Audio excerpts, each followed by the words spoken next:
Our next game takes us to Texas A&M, number 4 seed in the South, against number 13 seeded Yale. Yale winning the Ivy League. Texas A&M getting the at-large after their loss to Texas in the SEC tournament. But Yale, this was no walk in the park for them to win this Ivy League tournament. They were staring down the barrel of an Ivy League semifinal loss to Princeton in what would have been a surprising loss. I watched most of the second half of that game, and Princeton hit a big shot late to go up by 2, and then Yale answered right back with a step back 3 in front of their bench. Really clutch shot with about a minute left. This Yale team's got some players, but that last year they had the upset of Auburn, and I don't really see that being the case here this year.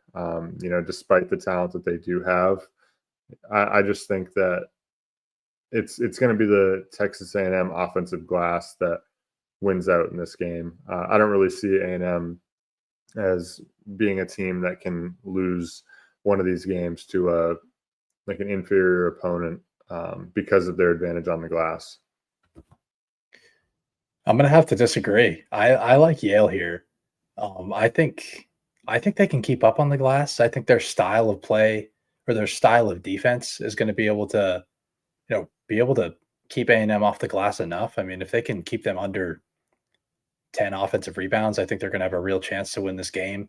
They really pack it in on the defensive end. They're 359th in 3-point rate defense allowed. That's they give up threes at a 48% rate. And if you allow A&M to shoot a bunch of threes, I think you're going to be okay. As we've seen, outside of Wade Taylor, there's nobody on this team to be afraid of. And a lot of these guys, they're not afraid to take them anyway. Guys like Zurich Phelps, who I can't stand watch shoot the ball anymore. He's shooting like 25% from 3 now this season. At one point, he was over at like 35%. He's all the way down to 25% now. Just like it's kind of his normal percentage, honestly. He's always been a pretty poor shooter. That's for some reason has always had the green light. And there's nobody else on this team, maybe Wilcher off the bench when they bring him in for those special situations. But overall, I'm not afraid of this A&M team that shoots at 31% from 3 on the season. And I love the style of this Yale defense.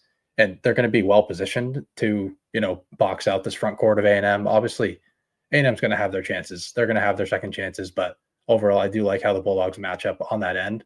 On the offensive end, I like how Yale takes care of the basketball. They're a top 15 team in the country when it comes to turnover rate on the offensive end, and they shoot the ball well despite not taking threes all that often. A&M's going to allow you to take a lot of threes.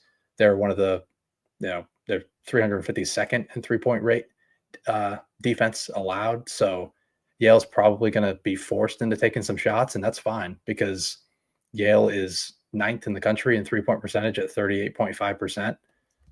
Bez Mbang and John Poulikitis, when they get open opportunities, they're going to knock them down at a pretty high clip. So I really like the upside of this Yale team, even though there's not a ton of offensive firepower outside of those two guys. I really like the matchup on both ends of the floor. The Ivy League typically always plays up in these games. Like when they're sitting on the 12-13 line, they always seem to compete or at least cover a point spread. And ultimately the last few years, they've won a game in 2 of the last 3 years. We've seen Princeton 2 years ago go to the Sweet 16. I don't believe. They won a game. Oh yeah, they won a game last year too with Yale winning last year. So yeah, I think they continue the streak. I think an Ivy League team wins 3 years in a row. Yeah, I don't know. I mean, I think it has its appeal for both sides. Like Poulikitis, especially, I think can really get going from outside. If he's able to do that, I could definitely see it happening. He shot over 40% from 3 in the last 3 seasons. I could see it. I just think that despite, Yale doesn't allow a ton of offensive rebounds, as you said. They average, I think, allowing under 10 a game. But I do think that A&M is going to have their opportunities. I just go back to that Auburn game, right? And Auburn allowed 22 offensive rebounds to this A&M team. I think athletically in this game, the A&M athleticism is going to be a bit of a problem. I could see Yale hanging around because of some of those factors you mentioned. But I don't know if they've got March magic in them 2 years in a row.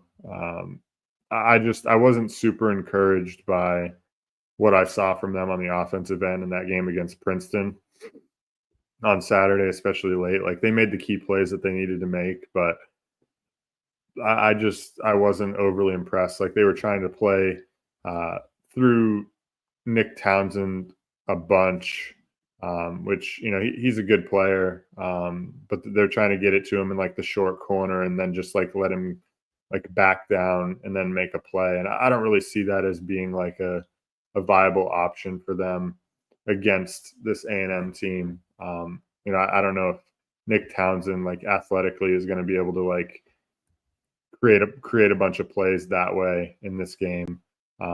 So that's really my concern with this Yale offense in this game against A&M. And then I think that, but I don't know. I mean, I could see this game being tight just because of the pace and Yale being an efficient offense for the most part, not turning the ball over.